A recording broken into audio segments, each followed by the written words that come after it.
Hello, this is Michael D. Fry, and I'm back again. We're talking about relationships, and this time we're talking about just knowing yourself.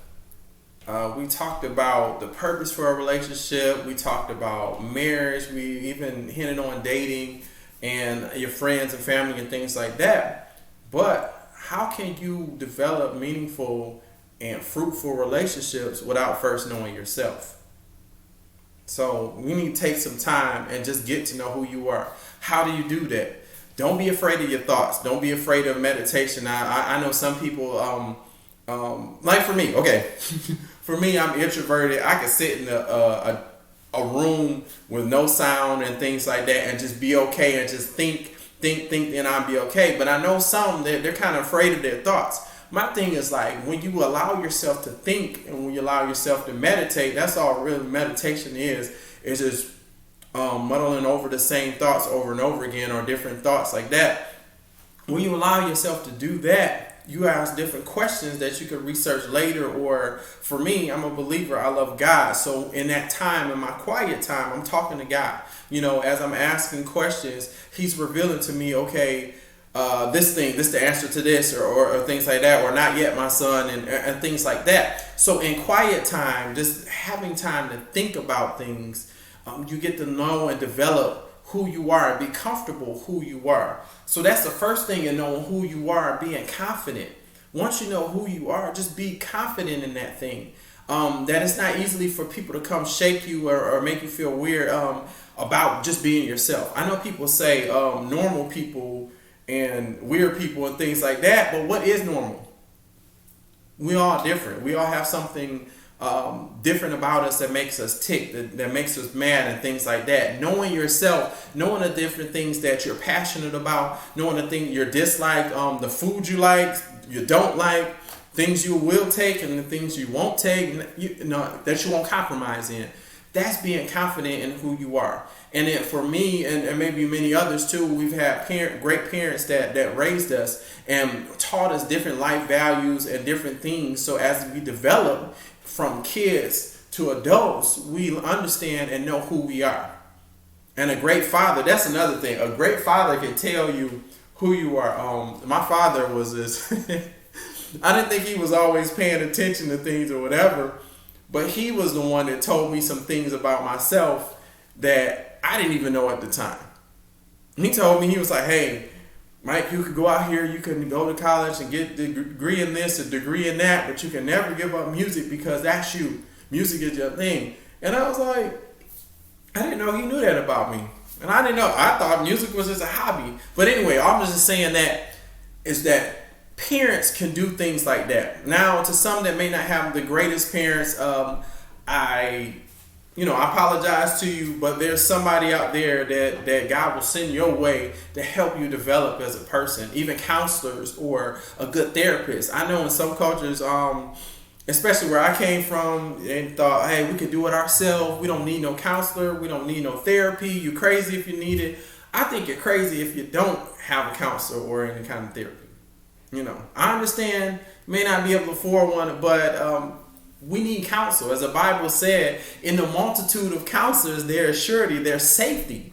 So if you're not balancing or bouncing your ideas off or the way you feel off of other people from time to time, I think it's crazy. But anyway, sorry. and I apologize if that term offends anybody. I didn't mean to offend you with that or whatever. But all I was trying to say is that in knowing yourself, you got to be confident in who you are. And once you know who you are, you're confident in those things, be free. Be free to be who God created you to be. Now, when I say be free, I mean be free in the things that He's created you to be. There's all that kind of stuff out there. And my thing is that if you are not fulfilling His original plan for your life, or working toward those goals, you will never really truly be happy and you will never truly be free.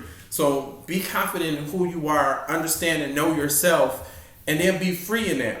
What I mean by being free, when I look at these movies nowadays and I see different kids in high schools and they go through the peer pressures and stuff like that, even coming up now, a lot of people they get cyber bullied and stuff like that.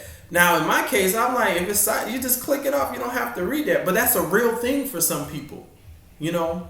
But if we're free in ourselves, we don't care who likes the picture or who don't subscribe to the video or who don't even buy our course or things like that. We don't care because we understand that God created us the way we are, and we're just growing and developing there. And there's some people out there that will listen to us. There's some people that are our intended audience, or an audience that He's created to listen to us and heed to us, and people that we're lead to God. People that, let me say that again, people that we are born to lead in God. You know, so just be free in that. And then once you're confident and you're free, don't be so sensitive. Now, I had issues in my life with this. Sometimes I get to, overly sensitive about things or whatever. Like somebody that okay, this is one of the things I got to change, right? So people out there in the world or whatever that I don't know or meet on the street, I'm cool with them. They can say all kind of things, against me or whatever. I may not like it, but it won't bother me that bad. Now, people that I've been rocking with for years and I'm real close to, and they'll say something about me that I think they should know, it does kind of get to me, but I'm working on that myself, because if I'm confident in who I am and I know who I am, if they are wrong about a thought about me or a motive that I have, I can't change what they think. I don't have to spend time defending all that stuff, right? So I don't need to be so sensitive about it. I learned this from my wife. She's like, hey, if you're sensitive about it, it seems as if there's something you got to grow with, or you're not confident or sure in yourself. And I looked at it that way. I'm like, I ain't take it that way. My thing is like, just don't lie on me. And I defend that, but at the same time, why? Why am I so defensive about that thing, right? It gives the person the implication that I am guilty of something, or let's say they said I stole something. I know I ain't stole nothing, and I'm battling. I look guilty doing it, as opposed to me just being comfortable and say, hey, that didn't even match my character. This person doesn't know my character, whether they should or not. They don't know it, and I'll just stand back, let the Lord fight it. Just not be sensitive about it. And I'm working on areas like that. But that's just what I want to say. I just want to make a quick video on, we're back still in relationships, but before we can actually move on or develop deeper relationships with people, we need to know ourselves. And in knowing ourselves, we need to be confident in who we are, who God's created us to be.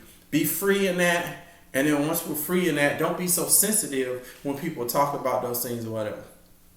All right, so that's relationships and being confident in who you are, or knowing yourself.